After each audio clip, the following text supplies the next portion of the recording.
Alright, quick video to see if it's noisy. Here are the settings that I have it set at. I do have the dirty slash sweet channel down. Levels just under a quarter, tone's about right. It's on, it's plugged in. Here we go, going around the corner under the chair, up and around to this PRS. Now, just to be clear, it does get noisy if you turn up the dirty sweet. Let's listen to it now.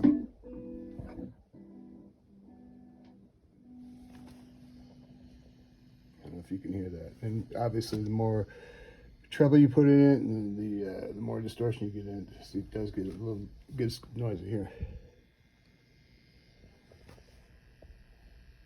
Anyway, hope that answers your question. Let me know if you have any more questions. Talk to you later. Bye.